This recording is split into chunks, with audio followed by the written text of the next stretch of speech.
वशवो नमो नमो, व्रतेभ्यो राधपति वशवो नमो नमो, गृसेभ्यो गृषपति वशवो नमो नमो, विरूपेभ्यो विश्वरूपे वशवो नमो नमो।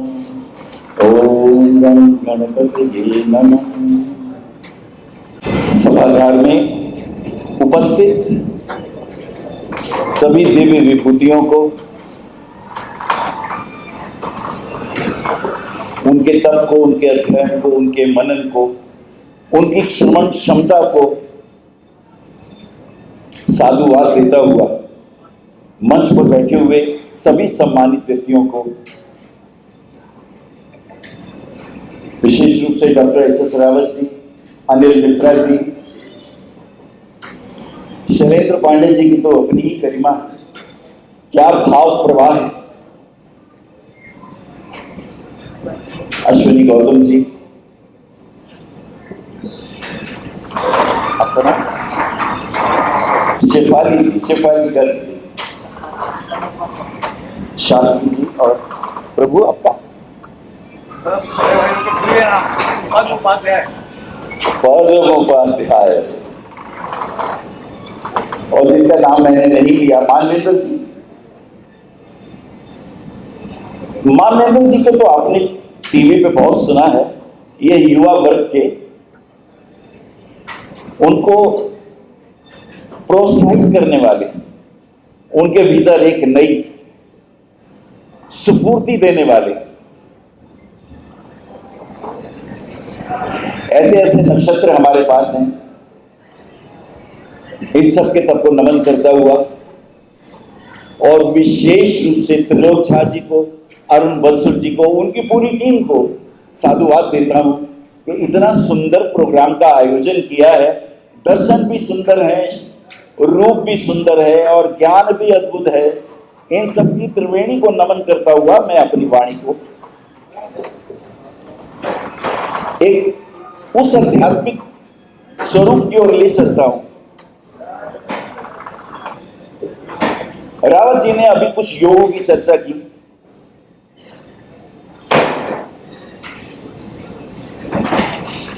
मेरा भी मन कर रहा है मैं कुछ चलो योगों पर ही बात करूं। एक में एक जोड़े तो दो हो जाते हैं। एक यानी तुम और एक भीतर आत्मा।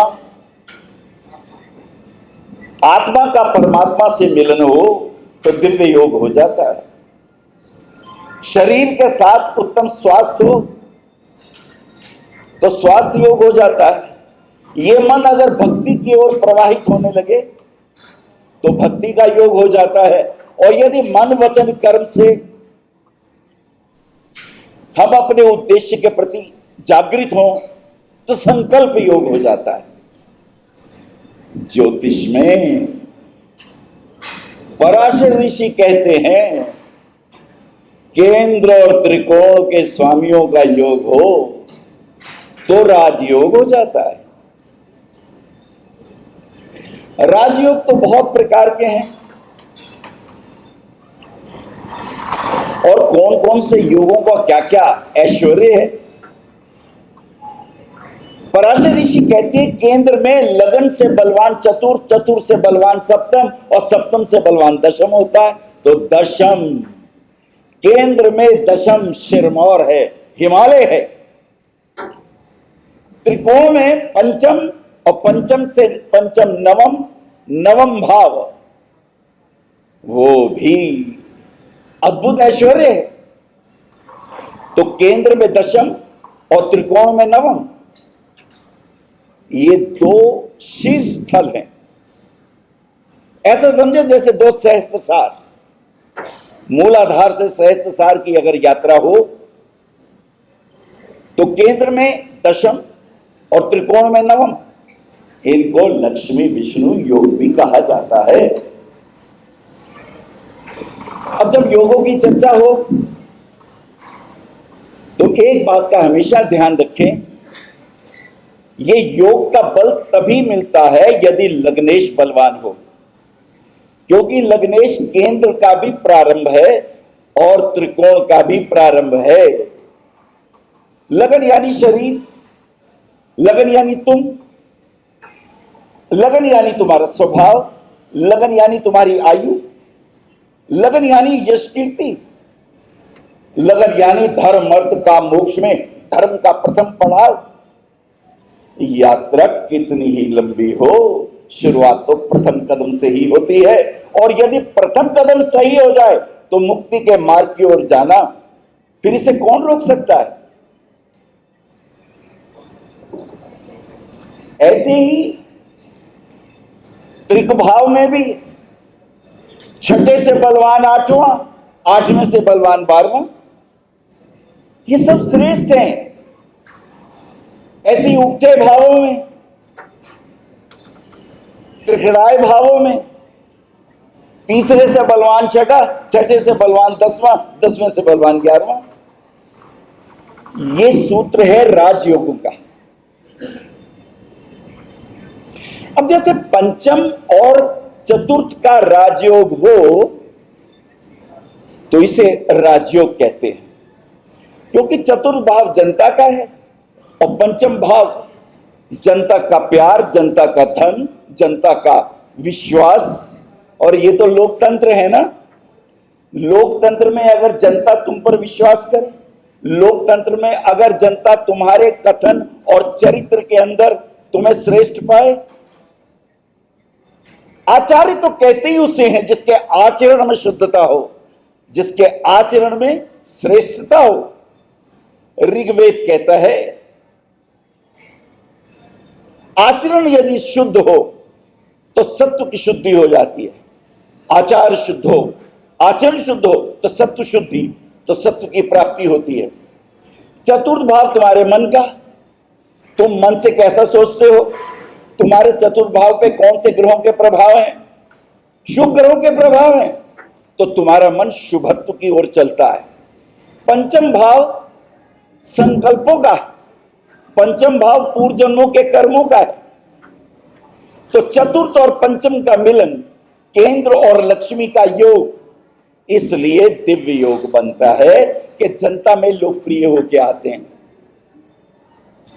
कैकेयी राम को बहुत प्रेम करती थी, पर वो ये नहीं चाहती थी कि मेरा राम सिर्फ राजतंत्र में रह के, राजाओं के बीच में रह के, राजाओं की कल्पोल कथाओं के बीच में रह के साधारण व्यक्ति बने। वो चाहती थी कि जनता में जाए, जनता के दुख दर्द देखे, ये देखे जनजातियों के दर्द, ये देखे आदिवासियों के दर्द, ये देखे पीड़ितों के दर्द, ये देखे दलितों के दर्द। तो चतुर्थ भाव जनता का और पंचम भाव जनता से मिला विश्वास और तुम्हारी सूक्ष्म बुद्धि, तुम्हारी सूक्ष्म बुद्धि। लो एक योग को सुन लो।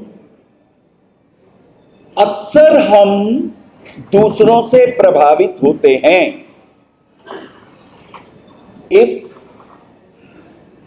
शनि पंचम में हो, पंचम पे अगर क्रूर ग्रहों का प्रभाव हो, शनि का प्रभाव हो, राहु का प्रभाव हो, तो ध्यान से समझें, अगर पंचम भाव पे जागृत ग्रहों का, शुभ ग्रहों का प्रभाव नहीं है तो तुम निर्णय लेने में समर्थ नहीं होते, तुम गलत निर्णय लेते हो। और आज इतिहास हमारा गलत लोगों के निर्णय के कारण उपेक्षित रहा। हमारा सनातन धर्म इसलिए नीचे रहा, हम गुलाम इसलिए रहे कि हमारे पे राज किसी और ने किया, हमारे मस्तिष्क पे राज कोई और करता रहा, हम अपने को जान ही ना सके। तो पंचम भाव पे सूक्ष्म ग्रहों की दृष्टि, गुरु की दृष्टि, बुध की दृष्टि, मंगल की दृष्टि तुम्हें स्वावलंबी बनाती है, तुम्हें निर्णय लेने की क्षमता देती है।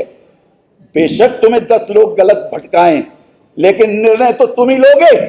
और रिमेंबर, कोई तुम्हारे काम नहीं आएगा, तुम्हारी सूक्ष्म प्रज्ञा तुम्हारे काम आएगी।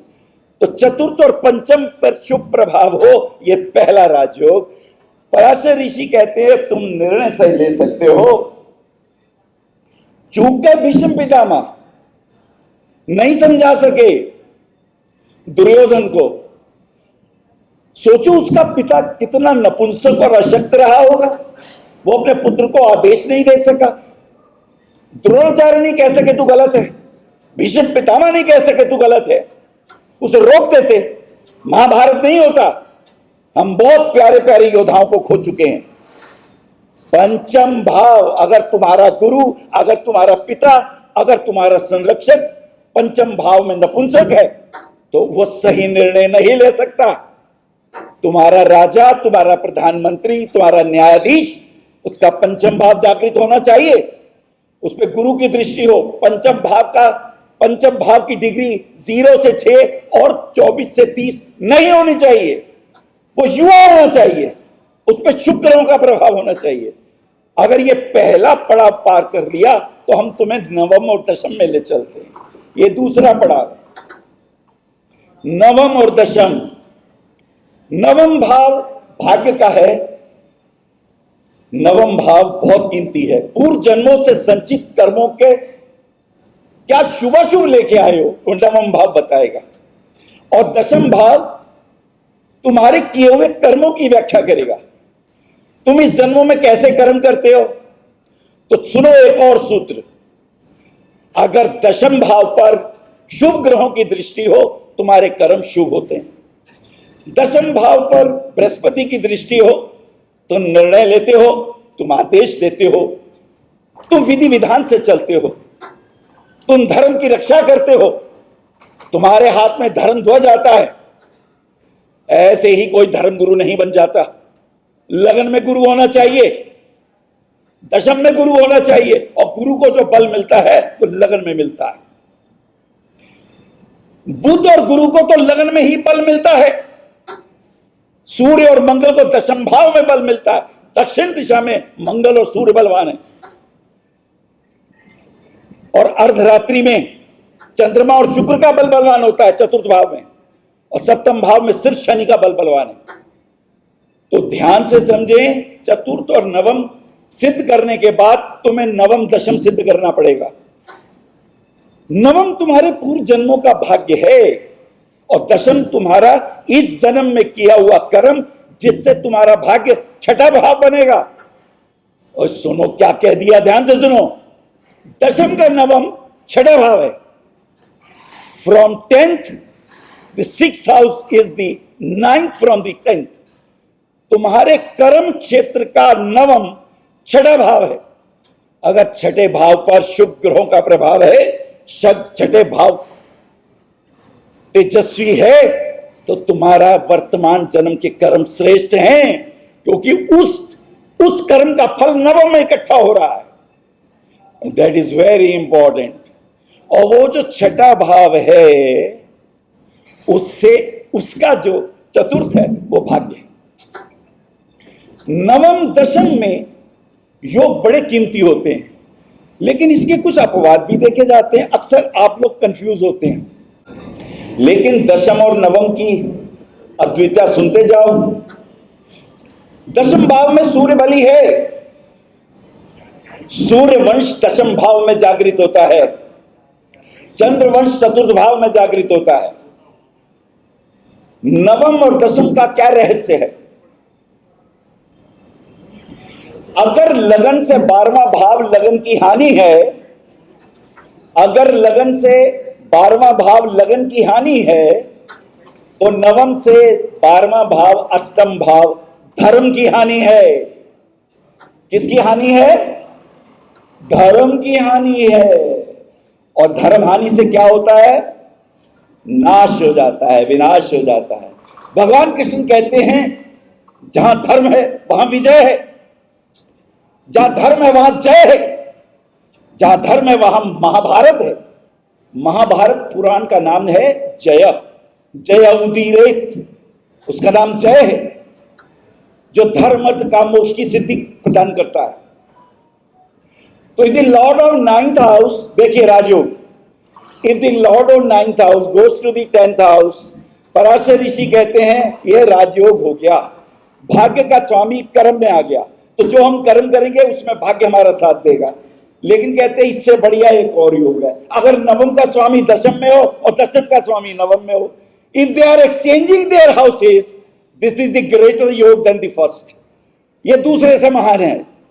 और फिर एक और बात कह देते हैं, यदि नवम भाव का स्वामी लगन में आ जाए, ये और भी बलवान योग है, ये और भी बलवान योग है। और यदि लगन का स्वामी पंचम में, पंचम का स्वामी नवम में, तो पराशर कहते हैं ये महान यशस्वी सम्राट पैदा हुआ है, ये श्रेष्ठतम योग है। और यदि ये शुभ ग्रहों का योग हो तो और अद्भुत योग है, ये राजयोगों का ऐश्वर्य है। लेकिन इसमें एक बात और भी समझनी चाहिए, वो मैं थोड़ा सा बोलूंगा।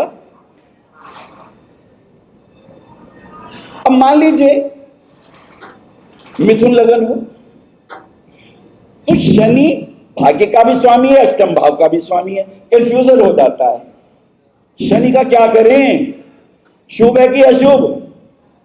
अष्टम भाव दरिद्रता का, अष्टम भाव अकाल का, अष्टम भाव रिसर्च का भी है, अष्टम भाव पताल का भी है, अष्टम भाव धर्म की हानि भी है, अष्टम भाव धर्म की मृत्यु भी है।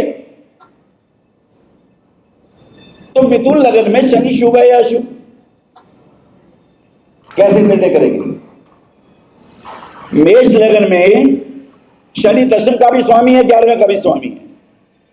अब दशम का स्वामी होकर तो शनि शुभ है। काल पुरुष की कुंडली में शनि की मकर राशि दशम भाव में है, लेकिन एकादश भाव पापी है, वहां का स्वामी होकर यह शनि अपनी शुभता खो बैठता है।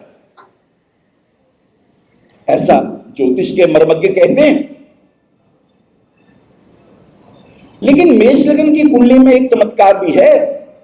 माना दशम और एकादश भाव के स्वामी, दशम बहुत शुभ और एकादश भाव का स्वामी उतना ही अशुभ, लेकिन पंचम में जहां पर सिंह राशि पड़ी हुई है, अगर भाग्य का स्वामी गुरु और उधर, ध्यान से समझे, अगर यहां पर पंचम भाव का स्वामी सूर्य, पंचम का स्वामी सूर्य और गुरु का मेल हो जाए तो ये बहुत बड़ा राजयोग है। नहीं हुआ, नवम दशम का राजयोग अच्छा नहीं बना, क्योंकि शनि 11वें का भी स्वामी है, तो उसका प्रभाव थोड़ा कम हुआ। लेकिन वेताल शास्त्री नामक एक बहुत बड़े एस्ट्रोलॉजर कहते हैं, तो फिर राजयोग का बलि क्या हुआ? अगर किसी को फांसी की सजा हो गई और राष्ट्रपति के पास एप्लीकेशन आई और क्षमा करने का उस पर अधिकार ही नहीं है, तो राष्ट्रपति किस बात का हुआ? तो वो ये कहते हैं कि बेशक 11वें भाव का स्वामी होके शनि कष्ट देगा, लेकिन कष्ट कैसे देगा? वो कहते हैं संघर्ष कराएगा, मेहनत कराएगा, घाट घाट का पानी पिलवाएगा, हो सकता है चाय पिलवाता हो सकता है झाड़ू लगवाता हो, और फिर धीरे धीरे देश का प्रधानमंत्री बन जाता हो। ये योग है, डोंट बी कंफ्यूज्ड। अगर दशम और एकादश भाव का स्वामी, दशम का शुभ और एकादश का शुभ हो, लेकिन नवम दशम का संबंध हो, राजयोग है, हाँ मेहनत से मिलेगा, राम जैसे मिलेगा, जंगलों में जाना पड़ेगा, सीता भी चोरी होगी, शत्रुओं का सफाया करना पड़ेगा, गुरुओं से मिलना पड़ेगा, तुम्हें एक एक सदगुरु के पास जाना होगा, तभी तो तुम खिलोगे पूरे। और सही कहा अंदर जी ने, किताबों से ज्ञान कहां से लाओगे? ज्ञान तो गुरु की वाणी से, सप्तऋषि स्वयं आके उनके कंठ से बोलते हैं। यूं तो बहुत सारे राजयोग हैं, जैसे मैंने बताया चतुर्थ पंचम का राजयोग, ये चतुर्थेश केंद्र में हो और पंचमेश साथ हो तो राजयोग, केंद्र का स्वामी त्रिकोण में हो तो राजयोग, नवम का स्वामी केंद्र में हो, 1 4 7 10 कहीं हो, और केंद्र का स्वामी त्रिकोण में 5वें में हो, 9वें में हो, राजयोग। अच्छा, ये प्राप्ति कब होगी? गुरुजी राजयोग तो बता दिया, प्राप्ति कब होगी ये तो नहीं बताया। जब उस दशा महादशा आएगी, रिमेंबर, जब दशा महादशा इन राजयोगों की आएगी, चाहे वो लग्नेश की आए, चाहे चतुर्देश की आए, चाहे सप्तमेश की आए या दशमेश की आए, चाहे पंचमेश की आए, चाहे नवमेश की आए, महादशा केंद्र की हो, अंतरदशा त्रिकोण की हो, तुम्हें सुखों की प्राप्ति होगी। अच्छा, कौन से सुख मिलेंगे? जिस भाव में वो योग बन रहा होगा, उस भाव के संबंधी से योग बनेंगे। That is very important. चतुर्थ पंचम का योग बना है, तो बुद्धि तुम्हारी जनता के बीच में जाओ, अच्छे कर्म करो, जनता तुमको स्वयं सराहे और एक दिन तुम्हें गद्दी पे बैठा दे। आज भारतवर्ष बदल रहा है। आज भारतवर्ष में हमारे मुख्यमंत्री काम कर रहे हैं। जो अपराधी हैं उन्हें दंडित किया जा रहा है और जो ईमानदार है उन्हें आगे लाया जा रहा है। बेशक इसके अंदर बहुत सारी बातें दूसरी भी होती हैं, लेकिन उद्देश्य एक होना चाहिए। चतुर्थ पंचम से नवम दशम श्रेष्ठ है, और जब ये नवम दशम का योग लग्नेश के साथ बनता है तो और भी सुपर डुपर योग है। अच्छा, आपको इससे घबराने की जरूरत नहीं है। मान लीजिए कुंभ लगन है और शनि इस वक्त कुंभ में है, लेकिन उसकी एक राशि मकर दशम में है, तो दशम से चिंतित मत हो, क्योंकि शनि एक राशि 12वें घर में, कुंभ लगन हो तो मकर राशि 12वें घर में है और उसकी कुंभ राशि जो है वो लगन में है। अब शनि इस वक्त लगन में है, केंद्र में है, मूल त्रिकोण में है, और अगर इस शनि को कहीं गुरु का एस्पेक्ट मिल जाए, कहीं शुक्र का एस्पेक्ट मिल जाए, कहीं बुध का एस्पेक्ट मिल जाए, या संबंध विकसित हो जाए तो भी राजयोग होते हैं। 12वें भाव की चिंता मत करना। अरे शनि 12वें का फल देगा ही नहीं। वो कैसे? कोई भी राशि जिसकी दूसरी राशि, चाहे वो द्वितीय भाव में हो चाहे वो 12वें भाव में हो, वो दूसरे और 12वें का फलित नहीं करती, वो अपनी इतर राशि, उसकी दूसरी राशि जहां पड़ी होगी वहां का फलित करती है। अरे तालियां तो बजाओ, कितनी कीमती बात बताई है तुमने। कंफ्यूज हो जाते तुम, नहीं बजानी चाहिए। अब माना तुम भी बहुत बड़े जोशी हो साथ, पर अच्छी बात पे तो अच्छी बात करनी चाहिए। कुंभ लगन में शनि मकर का फल नहीं करेगा, कुंभ का ही करेगा। और अगर कभी परेशान हो जाओ, अब दूसरी राशि, अब मान लो धनु राशि दूसरे घर में हो, वृश्चिक लगन में हो, मार्गेश है वो, तो देखो मीन राशि कहां पड़ी है, तो गुरु फल यहां मीन का करेगा, दूसरे का नहीं करेगा। पराशर ऋषि कहते हैं दूसरे और 12वें भाव की राशियां अगर 2 राशियां हो तो वो अपनी इतर दूसरी राशि का फलित करते हैं। तो क्लियर हो गया ये कॉन्सेप्ट? आप बड़े आराम से प्रेडिक्शन करिए। और अगर ये तय करना हो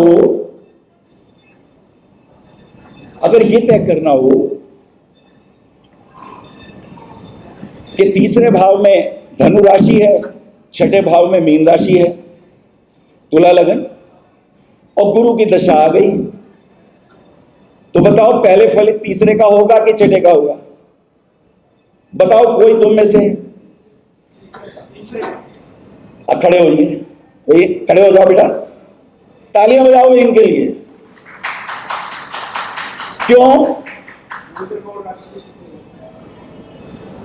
इससे भी अच्छी बात कही आपने। फलित इसलिए तीसरे का करेगा क्योंकि लगन से पहली राशि 9 पड़ रही है। अब बजाओ तालियां। यह है सूत्र।